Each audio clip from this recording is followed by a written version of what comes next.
अब हामीले पढ्छौं क्रस प्रोडक्ट अफ भेक्टर।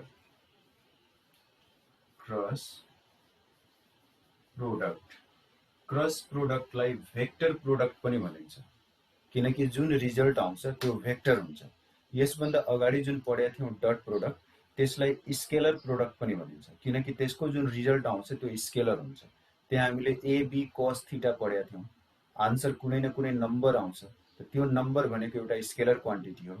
यसमा जब हामी भ्यालु निकाल्छौं क्रस प्रोडक्टको, कुनै दुईवटा भेक्टरको क्रस प्रोडक्ट जब निकाल्छौं त जे आउँछ त्यो आफैमा एउटा भेक्टर आउँछ।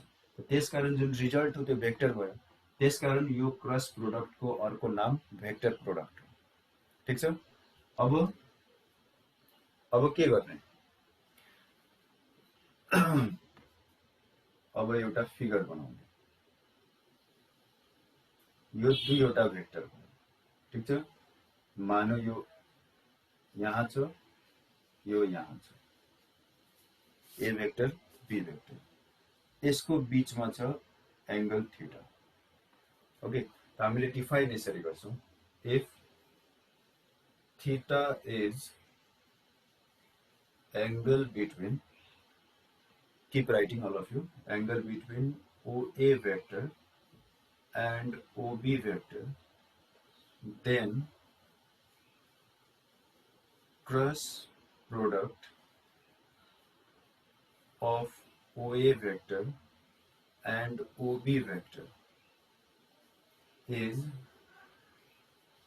denoted by and defined as OA cross OB। ध्यान दिनु, OA cross OB यो नोटेसन भयो। यसभन्दा अगाडि थियो OA vector dot OB vector, यहाँ चाहिँ OA vector cross OB vector is equal to magnitude of OA vector into magnitude of vector OB into sine of angle between them into N vector. यो N भेक्टरलाई N cap पनि लेख्न सकिन्छ। यो N vector के हो? Where N vector is a unit vector perpendicular to plane of OA vector and OB vector। यो plane of नलेखे पनि हुन्छ, perpendicular to OA vector and OB vector, यसैबाट पनि क्लियर भइहाल्छ। ओके, मतलब यो जुन एन वेक्टर हो यूनिट वेक्टर हो, अनि OA वेक्टर अनि OB वेक्टर दुईटैमा यो परपेंडिकुलर हुन्छ, such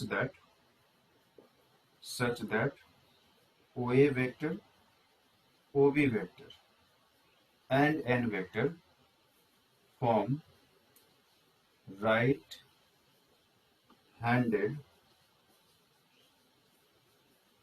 screw system। अब right-handed screw system भनेको के हो? यो स्क्रू भयो एकछिनको लागि, यसलाई राइट ह्यान्डले यसरी घुमाउँदाखेरि के हुन्छ? यो यसरी घुमाउँदाखेरि माथि आउँछ नि, यो यसरी माथि आउँछ। ओके, यो माथि जुन आइरहेछ नि त्यही हो एन भेक्टर। ओके, माथि जुन आइरहेछ, अब त्यो एन भेक्टर हैन, त्यो जुन माथि आइरहेछ त्यो ए क्रस बी हो, A vector cross B vector हो। जस्तै यो ए भेक्टर अनि बी भेक्टर यसरी हेर, यो कसिएको छ हैन, अनि हामीले यसरी फोर्स अप्लाई गर्यौं, यो ए भेक्टर भयो। ओके, अनि फेरि उतातिर पनि घुमिरहेछ, बी भेक्टर भइहाल्यो, A vector cross B vector, जुन एंगलमा यो बनेको हुन्छ दुईटा त्यो थीटा भइहाल्यो। अनि यसलाई घुमाउँदाखेरि माथि आइरहेछ नि फोर्स, दुईटा फोर्स कम्बाइन भएर माथि एउटा नयाँ फोर्स जेनेरेट भइरहेछ, त्यही इनफ्याक्ट भेक्टर प्रोडक्ट हो। अनि त्यसको भ्यालु हामीले यो फर्मुलाले निकाल्छौं। ओके, त्यसकारण यहाँ लेखिएको हो right handed screw system. Screw कसदाखेरि खोल्दाखेरि राइट ह्यान्डले जे काम गरेको हुन्छ, जसरी यो आउँछ यो माथि जाने तल आउने हैन, यदि हामी यसलाई कस्यौं भने यो बी क्रस ए भइहाल्यो, खोल्यौं भने यो ए क्रस बी भइहाल्यो। ठीक छ, यसरी यसलाई बुझ्नु छ, कपी इट डाउन। अब योसँग रिलेटेड केही फ्याक्टहरु लेखिहाल। Some facts. नम्बर 1, अब यसमा के बुझ्नु पर्यो? एकदम important fact, A cross B is equal to minus B cross A। सबभन्दा इम्पोर्टेन्ट पोइन्ट हो। ओके, डट प्रोडक्टमा थियो A vector dot B vector is equal to B vector dot A vector. Okay, किनकि त्यसमा रिजल्ट जुन आउँछ त्यो कुनै नम्बर हुन्छ हैन। त नम्बर 2 आओस्, A डट B गर्छौ 2 आउँछ, B डट A गर्छौ भने पनि 2 आउँछ। तर यहाँ A क्रस B भन्नुको मतलब सिम्पली के बुझ्नु, कुनै पनि यो स्क्रु, यो यही पेन, यो मार्कर भयो नि, यसलाई खोल्नु यदि A क्रस B हो भने बन्द गर्नु B क्रस A हुन्छ। त खोल्दाखेरि कहाँ आउँछ? माथितिर आउँछ हैन, त्यो A क्रस B भइहाल्यो। बन्द गर्दाखेरि तलतिर जान्छ, त्यो B क्रस A भइहाल्यो। त माथि र तल भनेको एकअर्काको अपोजिट भेक्टर हो हैन। एकअर्काको अपोजिट भेक्टर भएको हुनाले A cross A vector cross B vector is equal to B vector cross A vector. Okay, second point, when we take the magnitude of A vector cross B vector is equal to AB sin theta। र किन हुन्छ यो? किनकि A vector, यो OA भेक्टरलाई मैले A vector यहाँनिर सोचिरहेको छु, भनिरहेको छु, बुझिराख्नु। यो सिम्पल कुरा हो, यसमा कन्फ्युजन नराख्ने। दुईवटा भेक्टर हो, A vector B vector, OA vector OB vector. यहाँ OA भेक्टर क्रस OB भेक्टरमा यहाँ पनि म्याग्निट्युड र यहाँ पनि म्याग्निट्युड लिन्छौ भने यो नम्बर हो, यो नम्बर हो, यो पनि नम्बर हो, यो भेक्टर हो। यो कुन भेक्टर हो? Unit vector. यहाँ लेखिरहेको छ युनिट भेक्टर। युनिट भेक्टरको म्याग्निट्युड 1 हुन्छ, त्यसको म्याग्निट्युड त 1 भइहाल्यो। त्यसकारण OA भेक्टर क्रस OB भेक्टरको magnitude OA OB sin theta हुन्छ। ओके, बुझ्नु छ राम्ररी, यो आइहाल्यो। अब यसमा हामीले के गर्न सक्छौं? It gives us a formula sin theta is equal to A vector cross B vector by AB। ठीक छ। अब थर्डमा एउटा सर्कलको हेल्पले हामीले, जस्तो यहाँ I भेक्टर भयो, यो फिजिक्समा पढेको अलिअलि याद आइरहन्छ, J भेक्टर, यो K vector. Okay, I vector, J vector, K vector. त कुनै दुईवटाको क्रस प्रोडक्ट अर्को भइहाल्छ। कसरी? I X axis Y axis Z axis एक अर्कासँग परपेन्डिकुलर हुन्छ हैन। X axis Y axis Z axis एक अर्कासँग परपेन्डिकुलर हुन्छ हो कि हैन। त एक्स एक्सिस र वाई एक्सिस दुईवटाको बीचमा 90 डिग्री भयो। त त्यो दुईटाको क्रस प्रोडक्ट जेड एक्सिसमा आइहाल्छ। एक्स एक्सिस र वाई एक्सिस को क्रस प्रोडक्ट जेड एक्सिसमा आउँछ। त त्यहाँनिर हामीले युनिट भेक्टर लिइरा छौं, यो आई भेक्टर अनि जे भेक्टर जुन छ, यसैको हेल्पले एन्टी क्लकवाइज मुभ गर्नु छ। आई भेक्टर क्रस जे vector, the result is k vector. हामीले बुझ्नु पर्यो आई भेक्टर क्रस जे भेक्टरको value k vector. First point यो बुझ्नु पर्यो। Second point, j vector cross k vector को भ्यालु आई भेक्टर भयो। त्यस्तै k vector cross i vector को भ्यालु जे भेक्टर भयो। क्याप पनि लेख्न सकिन्छ, युनिट भेक्टर हो, i cap, j cap, k cap लेखे पनि हुन्छ, भेक्टर लेखे पनि हुन्छ। यसमा कुनै स्ट्रिक्ट रुल छैन कि यस्तै लेख्नुपर्छ। ओके, बुझिराख्नु राम्ररी। आई भेक्टर र जे भेक्टर के भेक्टर एक अर्कासँग परपेन्डिकुलर हुन्छ हो नि।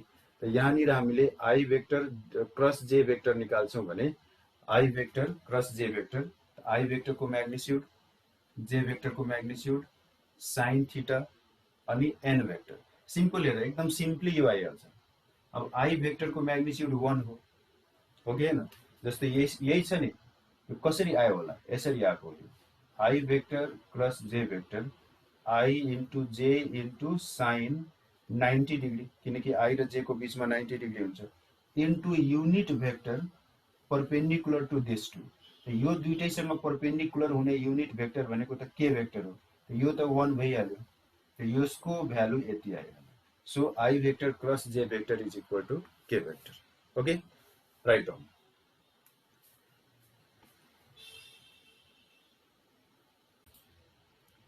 नाउ 4 नम्बरमा हेर, if A vector is x1 y1 z1, B vector is x2 y2 z2, then A cross B equal to, यसलाई सिम्पली हामीले बनाउन सक्छौं। ओके, यो कसरी आउँछ भने नि यसको डिराइभ कसरी भएको हुन्छ, यसलाई हामीले यस्तो लेख्छौं, x1 I vector plus y1 j vector plus z1 k vector, त्यस्तै यहाँ x2 I vector y2 j vector z2 k vector.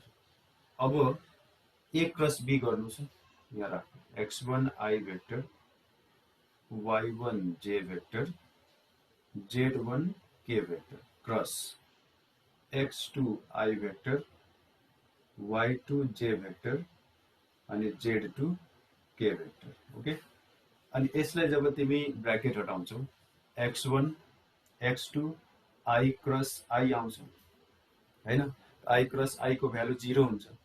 कसरी 0 हुन्छ, साइन 0 डिग्री, I र I को बीचको एंगल 0 डिग्री, साइन 0 डिग्री को भ्यालु 0 हो हैन। यसलाई सिम्प्लिफाई गर्दै जाँदा यो लास्टमा यसको भ्यालु यो डिटरमिनेन्ट सँग रिलेटेड हुन जान्छ।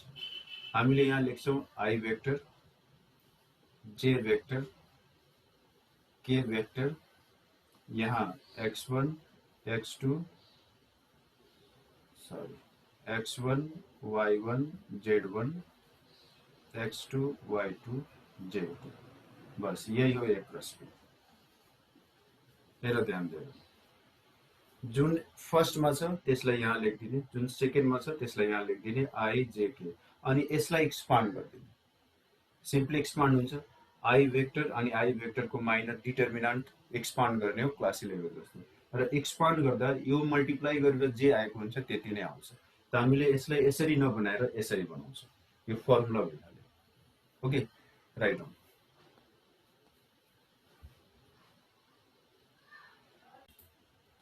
अब geometrical interpretation, geometrical interpretation of A cross B।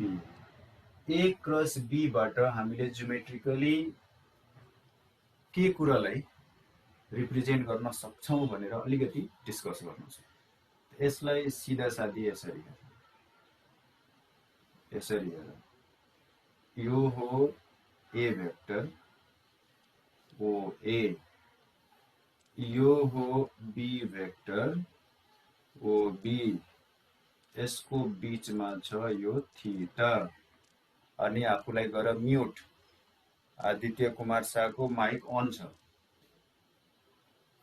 Very good. Okay, अब यहाँ हेर, हामीले लेख्न सक्छौं यसरी, late OA vector equal to A vector and OB vector equal to B vector be any two vectors where angle between them is theta. Now A cross B is equal to AB sin theta n vector. ठीक छ, ठीक छ, ठीक छ। So magnitude निकाल, यसको magnitude भनेको AB sin theta हुन्छ, यसमा समस्या छैन। ठीक छ, यसलाई एउटा इक्वेसन भनेर राखिदिनु एकछिनको लागि। अब यहाँनिर हामीले के गर्न सक्छौं, यसलाई यस्तो प्रोड्युस गर्न सक्छौं, अनि यसलाई यसरी प्रोड्युस गर्न सक्छौं, अनि AC यसरी जोइन गर्न सक्छौं। अब यहाँ के गर्नु, complete प्यारालेलोग्राम OACB as shown in the figure। हेर, ज्यादा के लेख्ने डिस्क्रिप्सनमा भनेर टेन्सन हुन्छ नि, फिगर बनाइदिने, लास्टमा लेख्ने as shown in the figure, काम खत्म भइहाल्यो। सो गरेकै छ नि फिगरमा कि यो र यो जोइन गरेको छ। यो प्यारालेलोग्राम भएपछि यो र यो प्यारलल, यो र यो प्यारलल। ठीक छ, अब हेर, we know area of parallelogram OACB is equal to OA into OB into sin theta. Trigonometry में पढेको कुरा याद होला, हाफ AB sin C हैन। ट्रिग्नोमेट्री में ट्रायंगल में पढेको छौ हाफ AB sin C। त्यस्तै यो पनि त पढेको छ, प्यारालेलोग्राम में के हुन्छ, product of two sides and sine of angle between them. यो प्यारालेलोग्राम हो, यो प्यारालेलोग्राम को एरिया निकाल्नु छ भने product of two sides and sine of angle between them, sine of angle between them. यो भनेको A हो, यो भनेको B हो, यो भनेको sin थीटा हो। इक्वेशन 2 ठीक छ। From 1 and 2 what do we get? From 1 and 2 we get area of parallelogram OACB is equal to magnitude of cross product of A vector and B vector. Have a look.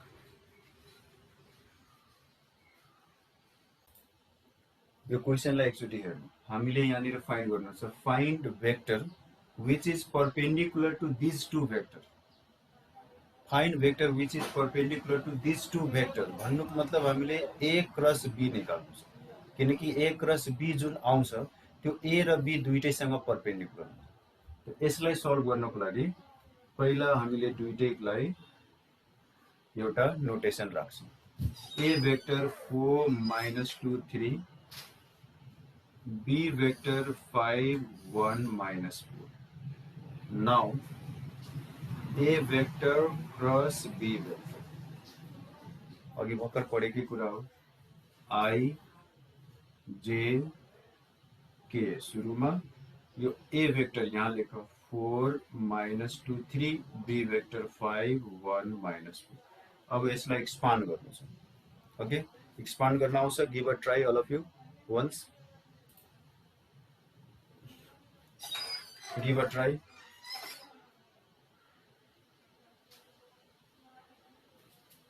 यहाँ यो I vector अनि I vector को minor -2 3 1 - 4, त्यसपछि minus J vector अनि J vector को minor, यसलाई छोड्ने 4 3 5 - 4 plus K vector अनि K वेक्टर को माइनर, यसलाई छोड्ने। यो सब 11 कै कुरा हो, थाहा होला। 4 - 2 5 1। अब यसलाई तिमीले सीधा सादी सिम्प्लिफाई गर, जसरी हिसाब बनाइन्छ। म यहाँ डाइरेक्ट आन्सर लेखिदिरहेको छु। यसको आउँछ 5 31 14, 5 31 14। Check it. Okay, yes sir, right छ सर। 5 31 14 यो भइहाल्यो युनिट वेक्टर। अब हामीले के लेख्छौं, so unit vector perpendicular to given vectors equal to, अब IJ के हटाएर लेख वा यतिकै लेख, म हटाएर लेखिरहेको छु, 5 31 14। अगेन अब युनिट वेक्टर पनि निकाल्न भनिरहेको छु। Okay, unit vector perpendicular to this two भन्नुको मतलब हामीलाई n वेक्टर निकाल्नु छ। n वेक्टर जुन थियो, n वेक्टर को बारेमा हामीले के पढेका थियौं, यो त भइहाल्यो। वा सिम्पली युनिट वेक्टर, सरी यहाँ युनिट वेक्टर भइहाल्यो है, वेक्टर मात्र, यो vector perpendicular to this. Again unit vector चाहियो त त्यसको लागि यो म्याग्निट्युड चाहियो, त म्याग्निट्युड निकालो। A क्रस B को म्याग्निट्युड √5 को स्क्वायर 31 को स्क्वायर 14 को स्क्वायर, यो कति आउँछ, म यहाँ क्याल्कुलेसन हेरेर लेखिदिरहेको छु, 1182 आउँछ कि आउँदैन चेक गर त, चेक इट। 1181 सो आउँछ sir. Okay, unit vector perpendicular to A vector and B vector is the given vector 5I plus 31J plus 14K by 1182। यसलाई सेपरेट गरेर लेखे पनि हुन्छ, तीनटैलाई सेपरेट गरेर लेख्नु इज इक्वल टू 5 by 1182, 21/1182, 14/1182 यो भयो आन्सर। इनफ्याक्ट यो नै n भेक्टर हो। ओके, ल बुझिहाल, सारिहाल। Sir, A cross B into A dot B. Let's solve process wise. Okay, let A vector 2 1 minus 4, B vector 3 minus 1 minus 1. Okay, हामीले sign निकाल्नु छ, पहिला A cross B निकाल्दियो। A cross B is equal to I J K 2 1 minus 4 3 minus 1 minus 1. I think you can solve it. त्यसपछि फेरि magnitude of A cross B निकाल्दियो, त्यो पनि तिमीहरूलाई थाहा छ के आउँछ हैन। समथिङ इज यो x² plus y² plus z² यो गर्नु छ। अब let theta be angle between A vector and B vector. So sin of theta equal to A vector cross B vector by AB. हामीले पढेको थियौं यो हैन। sin theta equal to magnitude of A vector cross B vector divided by AB. A र B पनि चाहिन्छ, यो निकाल्ने, फेरि यहाँ A निकाल्दिनु, फेरि यहाँनिर B निकाल्दिनु सेपरेटली, सबैलाई निकाल्नु छ। यो A क्रस B यहाँ आउँछ, त्यसको म्याग्निट्युड निकाल्नु। A को म्याग्निट्युड A यहाँ छँदैछ नि, यो 2 स्क्वायर डाइरेक्ट लेखौं, यो 4 यो 1 यो 16 यो 9। Sir, root 21, sir. Okay, this is root under 21. यो 9 1 10 11 And root under 11. Okay, very good. बन्छ यसै गरी साइन निकाल्नु छ, यहाँ जे आउँछ त्यो यहाँ राख्नु छ हैन। रुट अन्डर 21 रुट अन्डर 11 केही न केही त्यो आउँछ आन्सर, जे आउँछ त्यो हुन्छ यसको आन्सर 11। अब यसलाई सल्भ गर्नु, बस बनाइदिनु।